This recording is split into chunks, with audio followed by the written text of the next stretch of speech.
Olá pessoal, tudo bem? Meu nome é Patrícia Lins de Paula, eu sou engenheira eletricista e de segurança do trabalho e eu tô aqui hoje para conversar um pouco com vocês, falar um pouco da minha experiência profissional, experiência de vida, a convite do Regis do Livre Docência.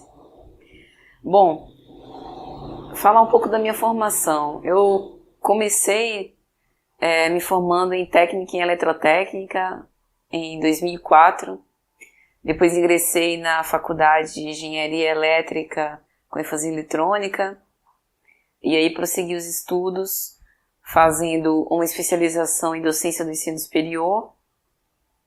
Em seguida voltei para a graduação para engenharia elétrica com ênfase em eletrotécnica. Fiz algumas disciplinas no mestrado, nos mestrados de mecatrônica e de engenharia elétrica. Depois voltei para o curso técnico, fui fazer o curso técnico de segurança do trabalho e, enfim, a especialização de engenharia de segurança do trabalho. Então, minha formação permeia por todas essas áreas. Em termos de trabalho, eu comecei a minha carreira profissional na concessionária de energia elétrica do meu estado. E lá eu trabalhava com projetos de redes de distribuição elétrica, notadamente rurais. Tive alguma interface também com a parte de produção e geração solar fotovoltaica. Em seguida, eu comecei a trabalhar com manutenção predial, depois manutenção de equipamentos sensíveis, data center e tal. E aí eu fui para a indústria, onde eu tive a oportunidade de trabalhar com engenharia de projetos, que é uma área bastante interessante. E, mais recentemente, atuei na parte de automação de projetos. Esses softwares chamados CAI, de engenharia auxiliada por computador, que é a nova geração do software CAD. Bom, meu dia profissional típico, atualmente, eu trabalho, me dedico com consultoria e treinamento, principalmente na parte do ensino à distância.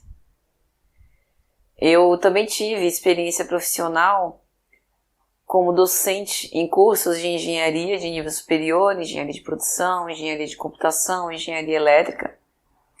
Eu gosto bastante dessa área de ensino. Então hoje eu me dedico a esses cursos sob medida e aqueles que eu já configurei para as pessoas que desejam continuar a sua qualificação profissional. Ferramentas, recursos, ideias e metodologias utilizadas para esse mistério, basicamente, no ensino à distância, a gente precisa de equipamentos audiovisuais, né? Então, uma câmera com microfone, um computador, coisa muito básica. E estruturar, né, toda a parte de planejamento de aula para poder expor o seu conhecimento da melhor forma possível. Eu, particularmente, sou uma entusiasta do ensino à distância, pela questão que indivíduos geograficamente afastados dos centros educacionais, né, dos centros de conhecimento, têm acesso à informação atualizada e nós conseguimos nos conectar de forma globalizada graças a isso. Então, o advento das redes sociais, principalmente do YouTube, tem propiciado esse intercâmbio de ideias de forma bastante positiva e agregadora. Eu acredito bastante que a forma de emprego mudou, vem mudando com o passar dos anos, né? Hoje, aquele emprego padrão, pelo qual nós sempre almejamos, tipo funcionalismo público, em que a gente, em troca das 8 horas diárias de trabalho, recebe um salário, com horários fixos para entrar e para sair, atividades pré-determinadas, isso mesmo dentro de grandes empresas, inclusive de autarquias federais, falando mais da área dos concursos, tem mudado um pouco. As pessoas têm se envolvido em atividades multidisciplinares, tem tido papéis diferentes, atuações diferentes dentro do seu próprio trabalho. E a parte do empreendedorismo vem ganhando cada vez mais notoriedade. Para quem não é um concursado ou não pensa em ser, isso é ainda mais relevante. Então, antigamente, por exemplo, já se falava, na época que eu fiz a minha primeira graduação, que eu comecei em 2005, já se falava de ter 2 cursos de graduação, fazer 2 faculdades, às vezes até simultaneamente, para que isso agregasse conhecimento de uma forma que tornasse o profissional rico de capacidades, de competências. Então hoje eu vejo isso cada vez mais destacadamente.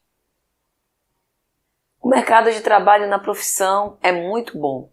O salário base do engenheiro eletricista, de acordo com o CREA, é 8,5 vezes o salário mínimo, que dá aproximadamente R$8.000 para o salário mínimo de 2017, que é um salário muito bom. Então, financeiramente, quem deseja enveredar por essa área, vale muito a pena. Em termos de crise, nacionalmente, internacionalmente, o que eu tenho a dizer é o seguinte: eu tive um professor na graduação que ele falava assim: a engenharia acompanha o desenvolvimento da sociedade, seja no Brasil ou no mundo. E o comportamento que nós observamos é que a parte dos empregos em engenharia é basicamente uma senoide. Tem o pico positivo e o pico negativo. Então é importante que o engenheiro esteja preparado para esse tipo de circunstância. É interessante que ele tenha isso em mente. Que se o momento atual é de recessão, desinvestimento, logo mais vai chegar o tempo do ápice de ter uma explosão de empregos e necessidade dos engenheiros. Enquanto isso, há de se preparar para que quando o mercado de trabalho solicitar a atuação dos engenheiros, estejamos capacitados, habilitados, qualificados para exercer o nosso papel com responsabilidade e competência. Sobre as áreas de atuação de engenharia, são diversas. No que tange à engenharia elétrica, nós temos aí basicamente 3 vertentes. A engenharia eletrônica, que cuida da parte de semicondutores, de microprocessadores, da eletrônica embarcada. Muitas pessoas nessa área enveredam pelas empresas de telefonia e eletrônicas de grande destaque. Existe também a área de eletrotécnica ou potência, em que o engenheiro eletricista vai trabalhar com geração de energia, transmissão de energia, distribuição, notadamente nas concessionárias de energia do seu estado. Pode trabalhar também na área de regulação de energia. E, de uma forma geral, nos centros consumidores, seja comércio, indústria, sempre precisa de engenheiros eletricistas. Essa é uma área fascinante. Eu particularmente amo eletrotécnica. E uma terceira área é a parte de automação, que tem tanto o viés de instrumentação, quanto hoje também uma vertente ligada com a eletrotécnica, que é automação em sistemas de potência. Então hoje, por exemplo, numa subestação, nós encontramos roteadores, switches, relés microprocessados, algo que algumas dezenas de anos atrás era impensado dentro de uma subestação. Veja como a questão da convergência e de associação de cursos afins é cada vez mais frequente na vida profissional, principalmente em engenharia. Em termos das vantagens da profissão, alegrias profissionais. O grande destaque da engenharia é que nós acompanhamos o progresso. Nós somos responsáveis pelo adiantamento de outras áreas profissionais. Isso porque os engenheiros, eles são responsáveis pelas grandes construções, pelas expansões, e isso faz com que a energia, sobretudo a energia elétrica, ela seja utilizada e muitas vezes como insumo ou subsídio básico para gerar progresso pelas outras empresas. Então, para mim, essa é a principal alegria profissional. Como em todas as profissões, é importante que o profissional reconheça o seu papel e reconheça a importância do seu trabalho no ambiente, na conjuntura na qual está inserido. Isso é muito importante para dar significado ao que você faz e se sentir realizado com o seu trabalho. Sobre dificuldades e desafios, o maior desafio que eu acredito é que, como nós estudamos a metodologia, a melhor forma de transformar a ciência em algo útil, utilizável para a sociedade, como nós trabalhamos com tecnologia e ela avança em alta intensidade e muito rapidamente, acompanhar esse processo é um desafio. Então, o engenheiro é tipicamente o profissional que sempre vai estar estudando. Ele nunca vai parar de estudar. Por isso é necessário que você tenha paixão, que você encontre a real motivação pelo curso que você pretende fazer. Porque uma vez que você tem um ideal, que você tem uma paixão, aquilo te move a enfrentar todas as barreiras, superar os obstáculos e encarar os desafios. Sobre a faculdade, é uma experiência indescritível e insubstituível. E durante a faculdade é importante que o futuro engenheiro, se envolva também em atividades paralelas que visem aproximá-lo do mercado de trabalho, complementares aos conteúdos estudados em sala de aula. Isso porque na faculdade nós somos defrontados, nós nos dedicamos a maior parte do tempo em modelos. Modelos que geram condições de contorno, são modelos ideais, um recurso didático. É necessário que você tire um retrato, faça um recorte de uma situação real para poder esmiuçar o conhecimento. Só que na realidade, tudo que você estuda na faculdade está acontecendo de forma dinâmica, todos aqueles elementos ao mesmo tempo. Por isso é importante essa visão complementar, para que você utilize a teoria para entender a prática. Esse é o objetivo. Então, na faculdade, logo nos primeiros semestres, não é raro que o estudante de engenharia experimente certa inquietude com os conteúdos, porque os primeiros anos são basicamente de cálculo e físicas. No caso especial de engenharia elétrica, uma física muito bem elaborada em torno do eletromagnetismo. Tudo isso vai passar.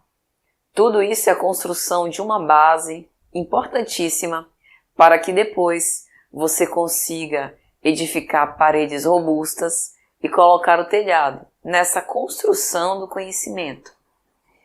Então é importante ter em mente que o conceito matemático e físico basilar é imprescindível para a atuação do engenheiro, que vai se consolidar nas matérias específicas mais adiante.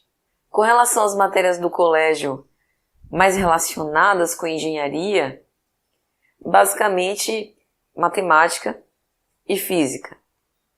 Contudo, tem uma disciplina que, embora à primeira vista pareça bem distante de engenharia elétrica, mas tem tudo a ver, que é química. Quando nós aprofundamos o conhecimento, vemos matérias mais específicas, como resistência dos materiais, materiais elétricos, o conhecimento das propriedades físicas e químicas é notório. Então é uma matéria também que merece um carinho especial do estudante que pensa em fazer engenharia. Com relação ao processo de escolha, acho que eu posso compartilhar como foi a minha história, para que vocês possam entender. Eu concluí o ensino médio convicta de enveredar pela área do direito. Meu sonho era ser advogada. Quando eu concluí o ensino médio, prestei vestibular para uma universidade pública e não passei. não preciso esconder para vocês a minha imensa frustração. E aí eu decidi que começaria a trabalhar para que naquele ano mesmo eu começasse a fazer uma faculdade particular e pagasse com o meu trabalho. E aí veio a sugestão do meu pai, que é técnico em mecânica. Ele falou: Patrícia, eu sugiro que você pelo menos faça um curso técnico que dura apenas 1 ano. Você vai sair com uma formação profissional, vai poder se empregar com um salário significativo e vai poder custear sua faculdade que você tanto almeja. E eu achei aquela sugestão interessante. Como no colégio, embora eu gostasse bastante da parte de humanas, principalmente história, eu também gostava bastante de física, matemática. E em física, eletricidade me chamava especialmente a atenção, me deixava fascinado. Então eu decidi fazer técnica em eletrotécnica, sem pensar muito. E fiz, e me apaixonei. E antes até de terminar o curso técnico, já tinha modificado completamente minha convicção e havia decidido fazer engenharia elétrica. E assim ocorreu. E vocês já conhecem o final dessa história. Então, às vezes, o processo de escolha não é exatamente aquele menino, aquela menina que desde pequenos já tinham aquele viés inventivo, já desmontavam os seus brinquedos e falavam que seriam engenheiros desde pequenininhos. Às vezes, com o tempo, você mesmo vai descobrindo, por atalhos, a sua real vocação. Sobre personalidade, desejos e valores, é importante ter em mente que na engenharia você tem que ser extremamente responsável.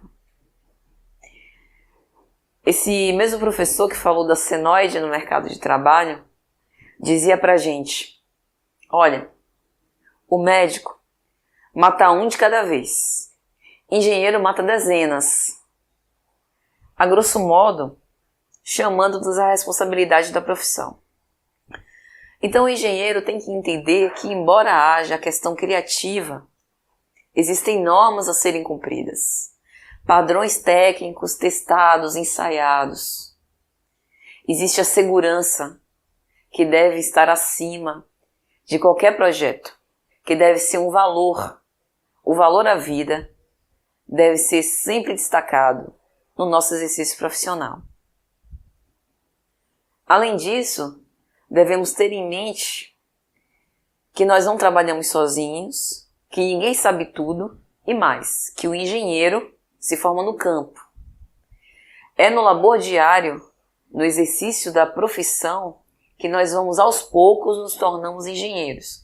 Eu digo isso porque, em geral, assim que nós nos formamos, nós já nos sentimos com uma bagagem imensa de conhecimento, e realmente temos, doidos para colocar a mão na massa, construir um país novo,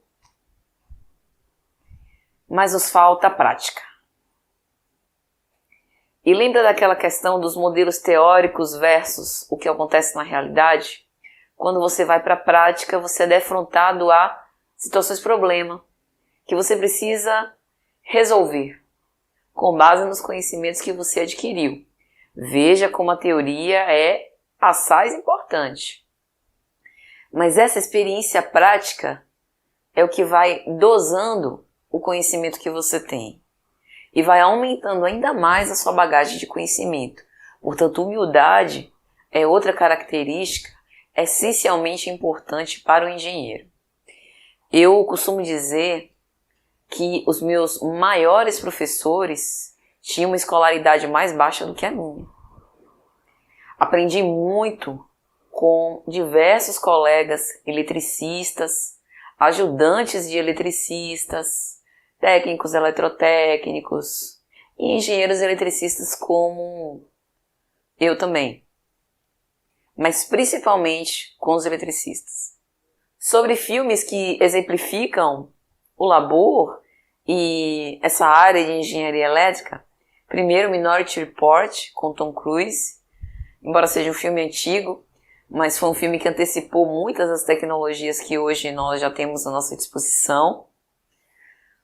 Embora não seja um filme especificamente na área de engenharia, A Teoria de Tudo, com Stephen Hawking, na verdade é uma biografia desse grande cientista, mas eu indico esse filme pela vocação científica, que também faz parte da engenharia. A trilogia de Matrix, embora seja um filme para hackers, informática, mas ele tem diversas abordagens eletromagnéticas interessantes para quem quer seguir nessa área. E além dos filmes, eu indico também as biografias.